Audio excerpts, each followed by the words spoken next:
Hello all welcome to hit TV. నా పేరు కౌసల్య. ఈ మధ్య కాలంలో లివర్ ప్రాబ్లమ్స్ చాలా ఎక్కువగా అయిపోయాయి. అంటే మనం బాగున్నట్టే ఉంటాం, కానీ మన బాడీలో లివర్ లో చాలా ప్రాబ్లం ఉంటుంది. అది ఏ స్టేజ్ లో బయటపడుతుందంటే మనం కనీసం ఊహించను కూడా ఊహించలేం, కనీసం దాన్ని ట్రీట్ కూడా చేయలేం. అలాంటి స్టేజెస్ లో బయటపడుతుంది లివర్ ప్రాబ్లమ్స్ ముఖ్యంగా. సో అలాంటి వాటి గురించి డిస్కస్ చేద్దాం ఈ రోజు మన ఇంటర్వ్యూలో. మనతో పాటు ఉన్నారు hepatologist, liver specialist doctor Chandan గారు. ఆయనతో మాట్లాడి లివర్ కి సంబంధించిన వ్యాధుల గురించి, వాటికి తీసుకోవాల్సిన మెయిన్ ట్రీట్మెంట్స్, ఎలాంటి జాగ్రత్తలు తీసుకోవాలని తెలుసుకుందాం. నమస్తే సార్. నమస్తే అండి. ఎలా ఉన్నారు? అంతా బాగుంది. థ్యాంక్ యూ అండి. సార్, జనరల్ గా లివర్ ప్రాబ్లమ్స్ అనగానే నువ్వు స్మోక్ చేస్తున్నావు, డ్రింక్ చేస్తున్నావు, అవును. అందుకే నీకు లివర్ ప్రాబ్లం వస్తుంది అని అంటూ ఉంటారు. అవును. ఆ, చాలా మంది మనకు చెప్తూనే ఉంటారు లివర్ క్యాన్సర్స్ వచ్చే ప్రమాదం అవును. ఉంటుంది, స్మోకింగ్ డ్రింకింగ్ చేయకండి అని చెప్పి అవును. మనకి హెచ్చరికలు కూడా వస్తూ ఉంటాయి. అవును. కానీ లేడీస్ లో కూడా మనం చూస్తూ ఉంటాం, అవును. ఎవరైతే స్మోక్ చేయరో వాళ్ళలో కూడా లివర్ ప్రాబ్లమ్స్ చూస్తూ ఉంటాం. అవును. అవును. అసలు మెయిన్ గా లివర్ ప్రాబ్లం ఎందుకు వస్తుంది? ఇప్పుడు లివర్ ప్రాబ్లం మనకి ఒక 100 మంది లివర్ ప్రాబ్లంతో వస్తే దాంట్లో 50 మందికి ఆల్కహాల్‌తోనే ఉంటుంది. కరెక్ట్. Most important cause. కానీ దాని తర్వాత మిగతా 50 మందిలో 40 మందికి ఫ్యాటీ లివర్‌తో ఉంది.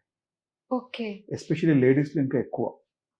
Because of our food habits, మన లైఫ్ స్టైల్, మన sedentary life style, lack of activity, irregular food habits, ఎక్కడ పడితే అక్కడ తినడము, fast foods, high carb diet and plus జెనెటికల్‌గా మనకి family history of diabetes, hypertension ఇవన్నిట్లో వాళ్ళు ఫ్యాటీ లివర్ పుట్టినప్పటి నుంచి ఉంటుంది. ఓకే. సో దాంతో యాజ్ దే గ్రో వాళ్ళకి లివర్ ప్రాబ్లం బయటకు వస్తుంది. Secondly viral hepatitis, hepatitis B, hepatitis C, కొన్ని జెనెటిక్ వ్యాధులు, కొన్ని ఆటోఇమ్యూన్, ఇప్పుడు మనకు ఆస్మా వచ్చినట్టు బాడీ ఇమ్యూనిటీ లివర్తో రియాక్ట్ అయ్యి ఆటోఇమ్యూన్ హెపటైటిస్ అంటారు. అలాంటి కొన్ని కారణాలు ఉన్నాయి. ఓకే. బట్ ఇవన్నీ ఆ మిగతా 50% బ్రాకెట్లో వస్తుంది. ఆ 50% బ్రాకెట్లో 40% ఫ్యాటీ లివర్, మిగతా 10%లో అన్ని వచ్చేవి. సార్, ఇందాక మీరు అన్నట్టు ఫ్యాటీ లివర్ అని, ఫ్యాటీ లివర్ ఉన్న వాళ్ళకి క్యాన్సర్ వచ్చే ఛాన్స్ ఎక్కువగా ఉంది అంటూ ఉంటారు. అవును. ఎంతవరకు నిజం ఇది? సో ఇప్పుడు మనకి లివర్ క్యాన్సర్ డేటా చూస్తే most common cause of liver cancer hepatitis B అంటారు. అదొక వైరస్ ఇన్ఫెక్షన్. అది ఒకసారి బాడీలో వస్తే ఇంకెప్పటికీ పోదు. అది మనం డిటెక్ట్ చేసి దానికి ట్రీట్మెంట్ చేయాలి హెపటైటిస్ బికి. అది డిటెక్ట్ చేయకపోతే క్యాన్సర్ అవుతుంది. తర్వాత క్యాన్సర్ అయ్యి లివర్ ఫెయిల్ అవుతుంది అండ్ చనిపోతారు. కానీ హెపటైటిస్ బి కాకుండా ఎనీ కాజ్ ఆఫ్ లివర్ డిజీజ్తో పాటు క్యాన్సర్ వస్తుంది. దాంట్లో ఫ్యాటీ లివర్ కూడా ఉంది. సో ఇప్పుడు మనకి ప్రపోర్షన్ ఆఫ్ ఫ్యాటీ లివర్ చూస్తే చాలా ఎక్కువ ఉంది. దాంట్లో అరౌండ్ 20% రిస్క్ ఆఫ్ క్యాన్సర్ ఉంది, లివర్ క్యాన్సర్. సో బేసికల్గా సైన్స్ ఏంటంటే ఏ కాజ్తోనే లివర్ ప్రాబ్లం వచ్చినా క్యాన్సర్ వచ్చే అవకాశం ఉంది. చాలా మందికి సిరోసిస్ అవ్వకుండా కూడా క్యాన్సర్ అవుతుంది. అంటే genetic factors, hepatitis B, fatty liver ఇవన్నిట్లో అరౌండ్ 10% ఆఫ్ పాపులేషన్లో సిరోసిస్ లేదు, లివర్ ప్రాబ్లం లేదు, కానీ క్యాన్సర్ వచ్చింది. ఓకే. సో ఎక్కువగా ఏ ఏజ్ లో వాళ్ళలో చూస్తూ ఉంటాం ఫ్యాటీ లివర్ అనేది? ఇప్పుడు లివర్ ప్రాబ్లం ఫ్యాటీ లివర్ అయితే మనకి పుట్టినప్పటి నుంచి ఉంది. పిల్లలు కూడా ఫ్యాటీ లివర్ చూస్తాము. అండ్ అడల్ట్స్లో స్టార్ట్ అవుతుంది. అంటే మనకి దాని లక్షణాలు బయటకు వచ్చేస్తాయి. And by the late 40s, 50sలో దానికి సిమ్టమ్స్ ఆబ్వియస్గా కనిపిస్తాయి. And any diabetic patient, any diabetic person will have fatty liver. ఎందుకంటే ఫ్యాటీ లివర్ లేకుండా మీకు sugar, BP, cholesterol, gall bladder stones, PCOD ఇవన్నీ ఏమీ రావు. ఓకే. ద బేసిక్ ఇన్సూరెన్స్ పాలసీకి for example starting is fatty liver. దాని తర్వాతే sugar, BP, cholesterol, heart problem, stroke, gall stones, PCOD మనకు కామన్గా చూసేది. ఓకే. కానీ అవన్నీ tip of the iceberg. Basic problem fatty liver. Okay. So basic గా ఎలా డయాగ్నోస్ చేసుకోవాలి వీటిని? ఇప్పుడు ఫ్యాటీ లివర్ అన్నారు, వాళ్ళకి ఎలాంటి సిమ్టమ్స్ ఉంటాయి బేసిక్ గా? ఇప్పుడు మనం కామన్గా మనకు గ్యాస్ ప్రాబ్లం ఉంది అంటారు, మనకి ఏం తిన్నా అరగలేదు అంటారు, ఎప్పుడు కొంచెం వీక్నెస్ ఉంటుంది అంటారు. Non specific symptoms. ఓకే. వాళ్ళకి ఎన్నిసార్లు ఎండోస్కోపీ చేసినా ఏం రాదు, నార్మల్ ఎండోస్కోపీ ఉంటుంది, అల్సర్ లేదు, ఏం లేదు, బ్లడ్ టెస్ట్లు బాగానే ఉంటుంది, బట్ అల్ట్రాసౌండ్లో ఫ్యాటీ లివర్ ఉంటుంది. ఆర్ ఫైబర్ స్కాన్ చేసి దాంట్లో ఫ్యాట్ కంటెంట్ కనిపిస్తుంది. సో ఇది స్టార్టింగ్ స్టేజ్. ఇప్పుడు ఫ్యాటీ లివర్తో ఆల్మోస్ట్ 90% ఓన్లీ ఫ్యాటీ లివర్ ఉంది, అంటే లివర్లో ఫ్యాట్ డ్యామేజ్ లేదు. వాళ్ళకి మీకు బ్లడ్ టెస్ట్ చేసినా, జనరల్ చెకప్ చేసినా అన్ని నార్మల్ ఉంటుంది, బట్ వాళ్ళకి ఫ్యాటీ లివర్ ఉంది. దాంట్లో 10% పాపులేషన్లో లివర్లో వాపు వస్తుంది. లివర్లో వాపు వచ్చినప్పుడు మీకు ఎల్ఎఫ్టీలో కనిపిస్తుంది, లివర్ ఫంక్షన్ టెస్ట్, బ్లడ్ టెస్ట్లో కనిపిస్తుంది, అంటే ఏం కనిపించదు. దాంట్లో అరౌండ్ 10% పాపులేషన్లోనే సిరోసిస్ అయ్యేది, అంటే లివర్ పూర్తిగా పాడైపోయి దాని జాండిస్, కడుపు నొప్పి అవన్నీ వచ్చేది. ఓకే. సో మనకు కావాల్సింది 90% పాపులేషన్, అంటే ఏమీ లేదు వాళ్ళకి. ఇప్పుడు మీరన్నట్టుగా ఫ్యాటీ లివర్ ఉన్న వాళ్ళు ఏ ఏ టైంలో అయినా వాళ్ళకి సివియర్ అవ్వచ్చా? యెస్. సపోజ్ వాళ్ళు ముందు కనిపెట్టకుండా, వాళ్ళు డయట్ ఏం పాటించకుండా ఆహ్, ఇగ్నోర్ చేసి సేమ్ అదే fast food life style follow చేస్తే తప్పకుండా ఫ్యాటీ లివర్ ఎక్కువయ్యి షుగర్ అన్‌కంట్రోల్ అవుతుంది. బీపీ వస్తుంది, కొలెస్ట్రాల్ వస్తుంది, హార్ట్ ప్రాబ్లమ్స్ వస్తుంది, లివర్ ప్రాబ్లమ్ కూడా వస్తుంది. ఓకే. సో మీరు లివర్ స్పెషలిస్ట్‌గా ఎక్కువగా ఎలాంటి కేసెస్ చూస్తూ ఉంటారు లివర్ ప్రాబ్లమ్‌తో వచ్చే వాళ్ళని? Ah, very common fatty liver, okay. Alcohol, fatty liver ఇవి కామన్. మిగతాది వైరల్ హెపటైటిస్‌లు అండ్ చిన్న పిల్లలు కూడా వస్తారు. Less okay. Than 1 year, less than 6 months వాళ్ళకి బైల్ డక్ట్ ఇష్యూస్, పుట్టినప్పటి నుంచి వాళ్ళకి జాండీస్ ఉంది. హుహు. సో చాలా చిన్న పిల్లలు అండ్ చాలా పెద్దోళ్ళు ఓకే. అట్లా మిక్స్‌డ్‌గా వస్తారు. ఓకే. సార్ చాలా మంది చెప్తూ ఉంటారు గదా! సో స్మోకింగ్, ఆల్కహాల్ లివర్‌ని అవును. చాలా పాడు చేస్తాయని. ఏ విధంగా పాడు చేస్తాయి సార్? అంటే 2 తీసుకుందాం. ఇప్పుడు ఆల్కహాల్ అండ్ స్మోకింగ్ హ్మ్. ఈ రెండిట్లో ఏది ఎక్కువ డేంజరస్? అంటే ఇవి ఎలా ఎఫెక్ట్ చూపిస్తాయి మన లివర్ మీద? యాహ్! ఇప్పుడు alcohol is direct effect on liver. Direct effect. So alcohol కాకుండా ఫ్యాటీ లివర్ ఇవన్నీ కారణాలు డిస్కస్ చేశాం కదా! ఏ కారణంతో లివర్ డ్యామేజ్ అయినా స్మోకింగ్ ఒక క్యాటలిస్ట్ లాగా. అంటే మంటలో పెట్రోల్ పోసినట్టు. ఓకే. ఇప్పుడు మనకి లివర్‌లో మంట ఉంది. బికాస్ ఆఫ్ ఎనీ రీజన్ ఇవన్నీ మనం డిస్కస్ చేసిన దాంట్లో. అవును. దాంట్లో మనం పెట్రోల్ పోస్తాం స్మోకింగ్ చేస్తే. హ్మ్. బట్ యాస్ సచ్ స్మోకింగ్ వల్ల డైరెక్ట్ ఇప్పుడు లంగ్ క్యాన్సర్ వస్తుంది. ఎందుకంటే smoke direct effect on lungs. Okay. But smoking indirect effect on liver. Okay. So అలా నిజంగానే స్మోకింగ్ అనేది చాలా స్మోకింగ్ అనేది. డేంజరస్ సపోజ్ అంటారు. మీరు స్మోకింగ్ చేస్తున్నారు. కానీ ఆల్కహాల్ తీసుకోవట్లేదు. కానీ మీకు ఫ్యాటీ లివర్ ఉంది. సో అది కూడా ఎక్కువ అవుతుంది. ఓకే. సో చాలా మంది అంటూ ఉంటారు లివర్ ట్రాన్స్‌ప్లాంటేషన్ చేయించుకుంటున్నామని. సో ఏ స్టేజ్ ఆఫ్ లివర్ ప్రాబ్లమ్‌కి లివర్ ట్రాన్స్‌ప్లాంటేషన్ సజెస్ట్ అవును. చేస్తారు? సో ఇప్పుడు సపోజ్ లివర్ ఏదైనా కారణం మన ఫ్యాటీ లివర్, ఆల్కహాల్ ఇవన్నీ ఏ కారణంతో మనకి నెక్స్ట్ 15, 20 ఇయర్స్‌లో స్లోగా లివర్ సిరోసిస్ అవుతుంది. It doesn't happen overnight okay. Cirrhosis. So ఆ సిరోసిస్ అయ్యి స్ట్రక్చర్‌గా లివర్ చిక్కిపోతుంది. దాని తర్వాత ఫంక్షన్ వీక్ అవుతుంది. ఒకసారి ఫంక్షన్ వీక్ అయ్యి వాళ్ళకి లైఫ్ రిస్క్ వస్తుంది. అంటే లైఫ్ థ్రెటనింగ్ బ్లీడ్స్ రావడము, మతిమరుపు రావడము, కొమ్మలు ఎళ్ళడము ఆర్ కడుపులో నీళ్ళు వచ్చేస్తుంది. బాడీ వీక్ అయిపోతుంది. ఆ స్టేజ్‌లో మనం ట్రాన్స్‌ప్లాంట్ చెప్పాలి. Okay. Or just only for the sake of cirrhosis అంటే వాళ్ళకి స్ట్రక్చర్‌గా లివర్ చిక్కింది. బట్ ఫంక్షన్ బావుంది. వాళ్ళ పనులు వాళ్ళు చేసుకుంటున్నారు. ఆ స్టేజ్‌లో మనం ప్రివెన్షన్ అంటే ఓకే. ఎందువల్ల లివర్ పాడైంది, దాన్ని మనం ట్రీట్మెంట్ చేసి ఫాలో అప్ చేయాలి. Not transplantation. Okay. But suppose వాళ్ళకి లివర్ క్యాన్సర్ అయింది ఆర్ సిరోసిస్ అయ్యి అడ్వాన్స్ అయ్యి ఫంక్షన్ తగ్గి లైఫ్ రిస్క్ వస్తుంది. వాళ్ళకి ట్రాన్స్‌ప్లాంట్ చెప్పాలి. ఆర్ జెనెటిక్ ఫ్యాక్టర్స్, జెనెటిక్ డిసీజెస్‌తో వాళ్ళకి బాడీ ఎఫెక్ట్ అవుతుంది. బ్రెయిన్ ఎఫెక్ట్ అవుతుంది. వాళ్ళకి ట్రాన్స్‌ప్లాంట్ చెప్పాలి. అలా స్పెసిఫిక్ ఇండికేషన్స్ ఉంటాయి. ఇప్పుడు 100 మంది లివర్ సిరోసిస్‌లో ఓన్లీ 10 మందికి ట్రాన్స్‌ప్లాంట్ చెప్పేది. ఓకే. సో ట్రాన్స్‌ప్లాంటేషన్ టైమ్‌లో చాలా జాగ్రత్తగా ట్రాన్స్‌ప్లాంట్ చేస్తారు అవును. కదా! రీసెంట్‌గానే ఒక న్యూస్ చూసాం. హ్మ్. బెంగుళూరులో 33 ఇయర్స్ వుమెన్ హ్మ్. వాళ్ళ హస్బెండ్ వాళ్ళ ఆంటీకి తను హ్మ్. ఈ లివర్ డొనేట్ చేయడం వల్ల హ్మ్. ఏదో రిస్క్ వచ్చి ఆఫ్టర్ సర్జరీ రిస్క్ హ్మ్. ఉండడం వల్ల తను చనిపోయింది. సో అవును.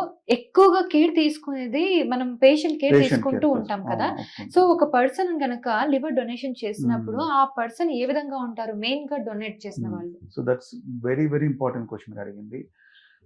చూడండి ఇప్పుడు ట్రాన్స్‌ప్లాంటేషన్ మనం డిసైడ్ అయిన తర్వాత మనకి ఎవరైనా డోనర్ ఉంటే ఒక భాగం లివర్ తీసుకుంటాం. ఓకే. సో పేషెంట్‌ది పాడైపోయిన లివర్ తీసి డోనర్‌ది ఒక భాగం లివర్ పెడతాము.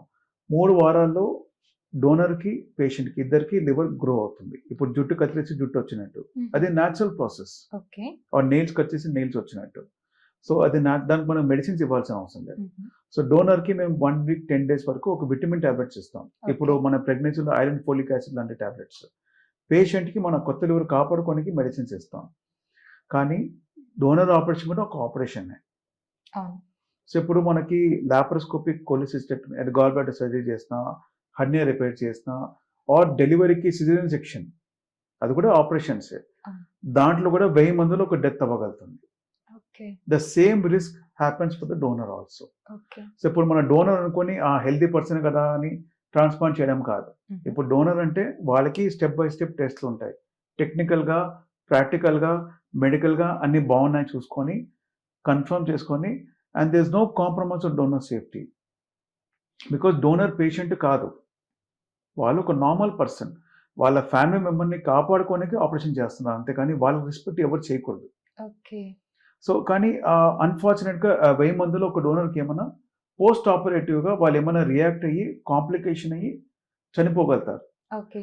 బట్ అది దేవుడి దయలో మేము ఇంతవరకు చూడలేదు. బట్ ఎస్, ఇలాంటి రిపోర్ట్స్ కాంప్లికేషన్ వస్తాయి. అంటే ఎలాంటి కాంప్లికేషన్ ఉండొచ్చు సార్? అంటే ఇప్పుడు direct ఆపరేషన్ suppose తర్వాత ఇప్పుడు ఎనీ అబ్డమన్ ఆపరేషన్, అది కూడా అబ్డమన్ ఆపరేషన్. అవును. సో బ్లీడింగ్ అవ్వగలుగుతుంది, బైల్ లీక్ అవ్వగలుగుతుంది, ఇన్ఫెక్షన్ అవ్వగలుగుతుంది, వూండ్ ఇన్ఫెక్షన్ అవ్వగలుగుతుంది, ఆర్ ఎక్కడైనా బ్లడ్ క్లాట్ అవ్వగలుగుతుంది, హార్ట్ ఇష్యూ రాగలుగుతుంది, ఆర్ స్ట్రెస్లో రికవర్ అయినప్పుడు, like any other operation.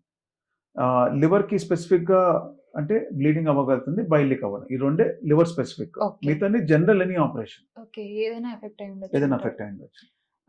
Thyroid వచ్చినప్పుడు సార్ సారీ టైఫాయిడ్ వచ్చినప్పుడు టైఫాయిడ్ వచ్చింది. చాలా మంది అంటూ ఉంటారు జాండీస్ వస్తుంది, అవును. ఎక్కువ టైఫాయిడ్ ఎక్కువైతే జాండీస్ వస్తుంది అవును. అంటారు. టైఫాయిడ్ కి లివర్ కి ఏంటి సంబంధం? అవును. అంటే జాండీస్ లివర్ వల్ల ప్రాబ్లం వల్ల వస్తుందా, లేదంటే జాండీస్ వల్ల లివర్ ప్రాబ్లం వస్తుందా? దట్ చాలా కామన్ క్వశ్చన్ మాకు వినేది. ఇప్పుడు టైఫాయిడ్ ఫీవర్ అయినా ఆర్ ఎనీ ఇన్ఫెక్షన్ అయినా లివర్ని అఫెక్ట్ చేస్తుంది. దాన్ని బైస్టాండర్ హెపటైటిస్ అంటారు. ఓకే. అంటే దాంట్లో లివర్లో వాపు వస్తుంది, AST/ALT ఎంజైమ్స్ కొంచెం పెరుగుతాయి. బట్ ఇన్ఫెక్షన్ తగ్గిపోతే ఆ వాపు తగ్గిపోతుంది ఆటోమేటిక్లీ. సపోజ్ మనం ఏదైనా టాబ్లెట్ మింగినా కూడా అది లివర్లోనే ఫిల్టర్ అయ్యేది. Okay. So like that. So ఇప్పుడు సపోజ్ సివియర్ ఇన్ఫెక్షన్ ఉందనుకోండి, జాండీస్ వస్తుంది. సివియర్ ఇన్ఫెక్షన్ తగ్గిపోతే జాండీస్ తగ్గిపోతుంది. సో లివర్లో వీక్నెస్ వస్తేనే జాండీస్ వచ్చేది. It's a consequence. Jaundice is a consequence of liver damage. Okay. Jaundice వల్ల లివర్ ప్రాబ్లం కాదు, లివర్ ప్రాబ్లం వల్ల జాండీస్ వచ్చేది. సో లివర్ పాడైన తర్వాతే జాండీస్ వచ్చేది, లివర్ పాడైన తర్వాత బ్లీడింగ్ అయ్యేది, ఆర్ ఇది మిగతా కాంప్లికేషన్స్ ఆఫ్ లివర్ డిసీజ్ వచ్చేది. ఓకే. సార్ ముఖ్యంగా జాండీస్ ఇంతకు ముందు వచ్చినప్పుడు అంటే కొంతకాలం ముందు, ఇప్పుడు కాదు కానీ కొంతకాలం ముందు ఎక్కువగా ఆయుర్వేదిక్ ని నమ్మేవాళ్ళు ఎక్కువ మంది. అసలు హాస్పిటల్ కి చాలా తక్కువ మంది జాండీస్ వస్తే వచ్చేవాళ్ళు. ఇప్పుడు మేబీ కొంచెం పర్సెంటేజ్ పెరిగిందేమో, బట్ ఇట్లా చాలా మంది ఆయుర్వేదిక్ వాడుతూ ఉంటారు కదా సార్. లివర్ ప్రాబ్లం వచ్చినప్పుడు ఫస్ట్ వెళ్ళి మనం చూయించుకుందాం అని ఎవరు అనుకోరు. ఆ లివరే కదా ఏముంది తగ్గిపోతుంది అనుకుంటారు. ఇది ఎలాంటి కాంప్లికేషన్స్ కి దారి తీస్తుంది? ఇలా ఆయుర్వేదిక్ మెడిసిన్స్ వాడేవాళ్ళు, ఆయుర్వేదిక్ మెడిసిన్స్ అంటే సొంత వైద్యం చేసుకునే వాళ్ళు ముఖ్యంగా. సో ఇలాంటి వాళ్ళు మీ దగ్గరికి వస్తూ ఉంటారు కదా, సో మీరు వాళ్ళని ఎలా ట్రీట్ చేస్తారు? సో ఎలాంటి వాళ్ళు ఎక్కువగా వస్తూ ఉంటారు అలా? సో ఇప్పుడు జాయింట్ పెయిన్స్ కి ఆయుర్వేదిక్ వాడుతున్నారు, ఆర్ ఆస్మాకి ఆయుర్వేదిక్ వాడుతున్నారు, ఆర్ లివర్ ప్రాబ్లం ఎవరో జాండీస్ చెప్పారు, ఇంట్లో ఎవరికో జాండీస్ ఉందని వీళ్ళు ఆయుర్వేదిక్ వాడుతున్నారు. సో ఏంటంటే liver is a metabolic factory. మనం ఏం తిన్నా అది లివర్లోనే ఫిల్టర్ అయ్యేది, అదే మనకి గ్లూకోజ్, ప్రోటీన్, ఫ్యాట్లో కన్వర్ట్ అయ్యి బాడీలో మనం యూటిలైజ్ చేసేది. అలాగే any medicine side effect first liver మీద కనిపించేది, any medicine, unless it's a skin lotion తప్ప. సో ఇప్పుడు నేను అలోపతి ప్రాక్టీస్ చేస్తాను, ఇంగ్లీష్ మెడిసిన్ ప్రాక్టీస్ చేస్తాను. ఆయుర్వేదిక్ సైన్స్ ఏమో మన పూర్వకాలం నుంచి నడుస్తోంది. సో దాంట్లో science different. I'm not saying that Ayurvedic wrong అని, అది తప్పది. బికాస్ కొన్ని ఇప్పుడు క్రానిక్ డిసీజెస్, జాయింట్ పెయిన్స్కి, స్కిన్ ప్రాబ్లమ్స్కి always homeopathy Ayurvedic is better than allopathy. Okay. But కొన్ని డిసీజెస్కి అలోపతినే బెటర్. సో అలా ఇప్పుడు చాలా ఇప్పుడు కేస్ రిపోర్ట్స్, డేటా చూస్తే, జర్నల్ పబ్లికేషన్స్ చూస్తే, మా పేషెంట్ కూడా చూస్తే చాలా మందికి టీబీ మెడిసిన్తో లివర్ ఫెయిల్ అయింది, ఇది ఆయుర్వేదిక్ మెడిసిన్తో లివర్ ఫెయిల్ అయింది, జాండీస్ స్టార్ట్ అయిందని ఆయుర్వేదిక్ మెడిసిన్ తీసుకొని జాండీస్ ఎక్కువైపోయి లివర్ ఇంకా పాడైపోయి లివర్ ఫెయిల్ అయిపోయింది, వాళ్ళకి ఎమర్జెన్సీ ట్రాన్స్ప్లాంట్ చేయాల్సి వచ్చింది. అలా చాలా కేసులు చూస్తాం. సో ఇప్పుడు ఆయుర్వేదిక్ మెడిసిన్ స్టార్ట్ చేసిన తర్వాత, ఎనీ కారణం కోసం మనం ఆయుర్వేదిక్ మెడిసిన్ స్టార్ట్ చేసిన తర్వాత లివర్ ప్రాబ్లం ఎక్కువ అయితే ఆ మెడిసిన్ ఆపాలి ఫస్ట్. సెకండ్, మీరు ఆయుర్వేదిక్ మెడిసిన్ వాడాలంటే వాడండి, కానీ ఫస్ట్ జాండీస్ వచ్చినప్పుడు ఒకసారి చూపించుకోండి ఎందుకు జాండీస్ వచ్చింది అని.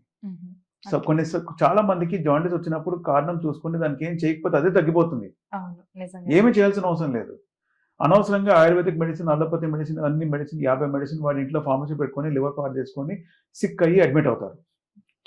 సార్ ఇంకా కొంతమంది ఉంటారు ఇక్కడ ఇట్లా వాతలు పెట్టించుకుంటూ ఉంటారు. అది ఫన్నీ అనిపిస్తుంది సార్. లోపల ఎక్కడో ప్రాబ్లం అయితే బయట వాత పెట్టించుకోవడం ఏంటి? నిజంగా పల్లెటూరులో ఇంకా ఇప్పటికీ అలా ఫాలో అవుతున్నారు జనాలు. అది it's in a way it's good. వాళ్ళకి వాత పెడితే వాళ్ళకి అర్థమవుతుంది వాళ్ళకి లివర్ ప్రాబ్లం ఉంది అని. బట్ యాక్చువల్ గా దానికి లివర్ కి సంబంధం లేదు. ఓకే, ఇట్స్ ఎ మిత్ అంటారు. ఓకే సార్, ఫైనల్ గా మనకి ప్రాపర్ హెల్దీ లివర్ ఉండాలి అని అంటే అవును. ఎలా ఉండాలి అంటే మనం ఏం చేస్తే బాగుంటుంది? That's I think the most important thing. ఇప్పుడు ఈ మంచి లివర్ హెల్త్‌కి సప్లిమెంట్లు ఏమీ అవసరం లేదు. లివ్ 52 ఈ సప్లిమెంట్లు, health tonics, Amway products, whatever products అవన్నీ ఏమీ నాట్ రిక్వైర్డ్. అది జస్ట్ ఒక అదేంటంటారు స్కామ్ అది. ఓకే. బిజినెస్ అంటారు. Business. Okay. What we need is a healthy lifestyle, some physical activity every day, just Okay. half an hour, just a brisk walk also is sufficient. Treadmill and a brisk walk and something, and morning lestene green tea with honey and lemon water, that is good, or some chia seeds and flax seeds, or black coffee, ఇవన్నీ liver చాలా మంచిది. Okay. And డయట్లో fruits, vegetables, non veg అన్నీ తీసుకోవచ్చు, కానీ carbs తగ్గించాలి. అంటే carbs అంటే white rice, white salt, white sugar ఇది అవాయిడ్ చేయాలి. Okay. So that is very good for fatty liver. And very important is late night, ఇప్పుడు ఫుల్ డే అంతా వర్క్ చేసి నైట్ పార్టీకి వెళ్దాము, 11 o'clock 12 o'clock తినడము, మళ్ళీ మార్నింగ్ లేట్ లేవడము, అది very bad for human physiology. Okay. ఇవన్నీ కాక్టైల్ ఫర్ ఫ్యాటీ లివర్, ఇవన్నీ cocktail for diabetes, hyper tension. Okay. And ఇప్పుడు డేటా చూస్తే మేమే స్టడీ చేస్తున్నాము. ఇప్పుడు ఫ్యామిలీ హిస్టరీ ఆఫ్ డయాబెటీస్ ఉంది. ఇప్పుడు మా ఫాదర్ మదర్కి డయాబెటీస్, హైపర్ టెన్షన్ ఉంది. I will be born with fatty liver. And నాకు అర్లీ ఏజ్లోనే డయాబెటీస్ వస్తుంది, నాకు అర్లీ ఏజ్లోనే లివర్ ప్రాబ్లం వస్తుంది. అంటే ఇప్పుడు కొంతమంది చెప్తారు, సార్ నేను 2 సంవత్సరాలే తాగాను, నాకు ఎందుకు ఇంత ఫాస్ట్ లివర్ ప్రాబ్లం వచ్చింది అంటే. చాలా కామన్గా చూస్తాం. అంటే హార్డ్లీ 30s 40s ఏజ్ ఈ కాలం చూస్తున్నాం. నాట్ 20 years తాగిన తర్వాత లివర్ ప్రాబ్లం వచ్చింది, అది పాతకాలం అయిపోయింది. ఇప్పుడు మేము హార్డ్లీ 2 years 3 years తాగాము, అది కూడా వీక్లీ వన్స్ తాగాము, నెలకు ఒకసారి తాగాము, అకేషన్గా పార్టీలో తీసుకున్నాము, మాకు లివర్ ప్రాబ్లం వస్తుంది, అసలు మమ్మల్ని ఎందుకు ఆల్కహాలిక్ అంటారు అని వాళ్ళు క్వశ్చన్ అడుగుతారు. ద ప్రాబ్లమ్ ఈజ్ వాళ్ళకి ఫ్యామిలీలో డయాబెటీస్, హైపర్ టెన్షన్ అన్నీ ఉంది, అంటే వాళ్ళకి జెనెటిక్గా వాళ్ళకి fatty liver. Okay.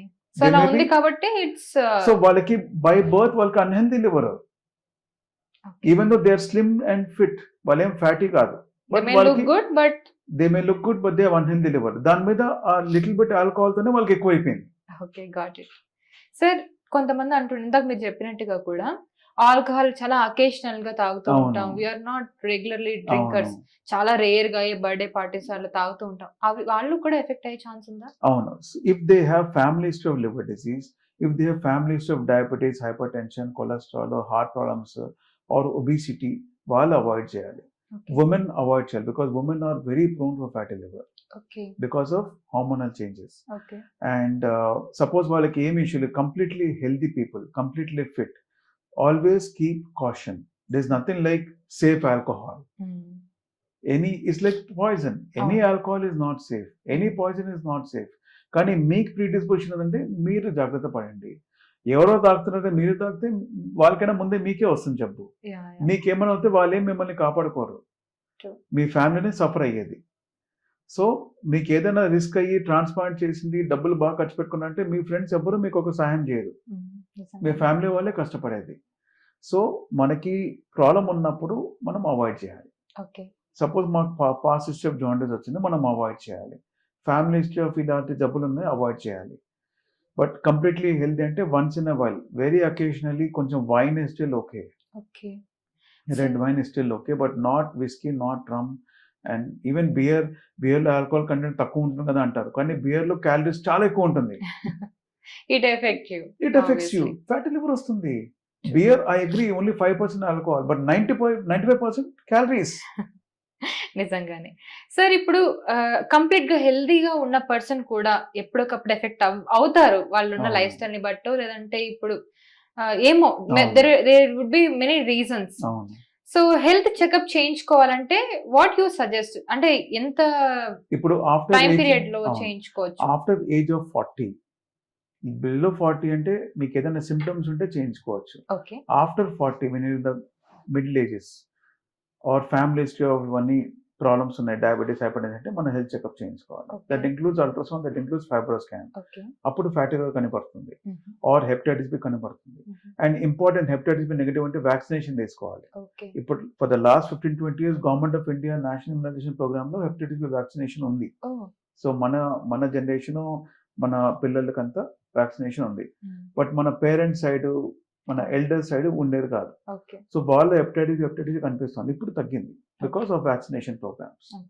So vaccination suppose మనకి హెపటైటిస్ బి లేదంటే మన వ్యాక్సిన్ ప్రొటెక్షన్ లేదంటే మన వ్యాక్సిన్ తీసుకోవాలి ఓకే. హెపటైటిస్ బికి. Okay sir, thank you so much for the information. So చూసారు కదా, ఇది వాటి మన ఇంటర్వ్యూ. లివర్ కి సంబంధించిన వ్యాధుల గురించి ఎలా ట్రీట్ చేసుకోవాలి, మన లైఫ్ స్టైల్ ఎలా ఉండాలని తెలుసుకున్నాం కదా. మళ్ళీ ఇంకొక మంచి ఇంటర్వ్యూతో మళ్ళీ ఉంటాను. Thank you so much. Thank you. అడిగా చెప్పారు. హిట్ టీవీ యాప్ ని డౌన్లోడ్ చేసుకోండి. ఇందులో short news, live news, entertainment movies అన్ని అవైలబుల్ గా ఉన్నాయి. Please download Hit TV app. Hit TV app. Hit TV యాప్ని ఫ్రీగా డౌన్లోడ్ చేసుకోండి.